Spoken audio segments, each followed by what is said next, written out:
But we also saw what a great idea if we could reach out to the sports anchors and get them to record a PSA to put on TV. But we wanted to take a step further. We just didn't want one PSA on Channel 7, one on 4. We said this issue is so critical and so important, the message is so very important, that we need to have them do it all together, a joint PSA. So what I want to do at this point, and humor me, because I know it's been kind of long, but I really want to get into the sports motif. So let's pretend we're like at the beginning of a Celtics game, and I'm about to call out the starting lineup, and as they come out into the court, I want you to cheer. For example, from WHDH Channel 7, Joe Amorcino. Joe, come on up here. Come on up. From Fox TV, Channel 25, Tom Lydon. All right, I believe he's in the house. From WCVB TV, Channel 5, Mike Lynch.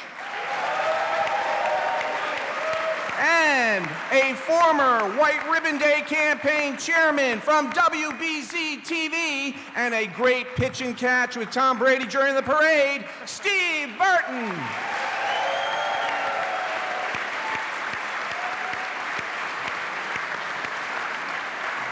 All right, now we have their PSA queued up, but I need our all-star team to lean into the microphone and say, play the video. Gentlemen, lean in. On 3. 1, 2, 3. Play the video.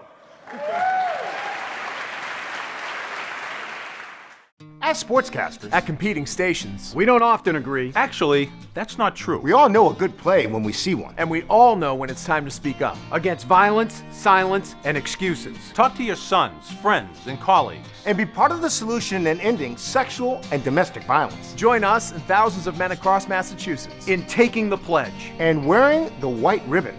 Learn more at janedoe.org/White Ribbon Day. That's janedoe.org/White Ribbon Day.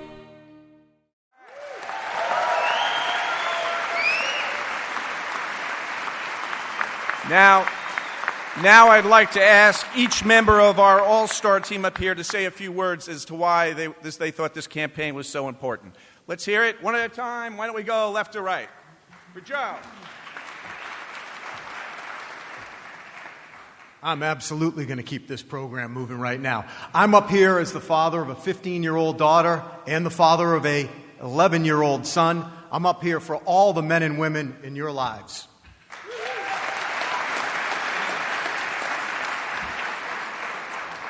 We are all fathers up on this stage, and I actually brought my 10-year-old daughter with me today, Dahlia, because I wanted her to know that there is a community of people who are taking it upon themselves to create a welcoming, warm environment, a safe place for women around the world. And I want her and her younger sister, Olivia, to know that there are people who are doing that. And that's why it's important for her to be here today. And that's why it's important for all these young faces who I see here today to take the pledge yourselves and make a difference over the next decade. And see you 10 years from now, see where we are then. Thank you.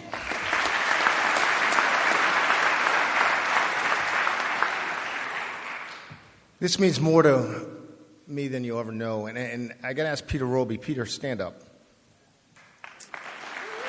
What you may not know, Peter, and I've never told you this, and I don't want to get too emotional, but you were a huge impact on my life. Because my dad pointed you out as an example. He wanted me to be like you. Because he knew how you respected women. He knew how you treated women. He knew how you treated people. You made a difference. And I just want to say thank you. And God bless you.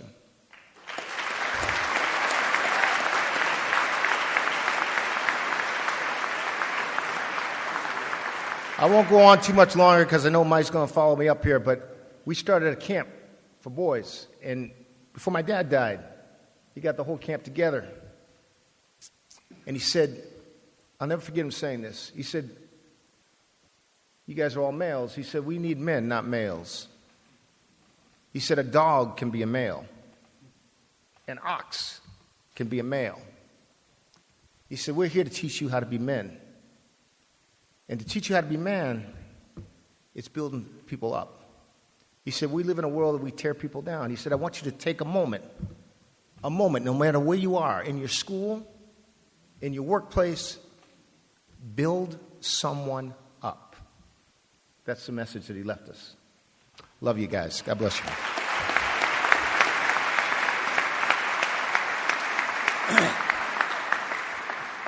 I always wanted to bat cleanup. Here I am, batting fourth. I am the father of 3 daughters. I also have a granddaughter. And my message is to all the young men, the high school, college, and the young men. And I want to tell you that the strongest, toughest, and bravest among your group is not the guy who can bench press the most, not the guy who can win the street fight, not the guy who can win the arm wrestling. The strongest and the bravest and the toughest among you is the one who can say, no, stop it, don't, enough. That's my message. Take it home with you. Let's hear it for the All-Star team.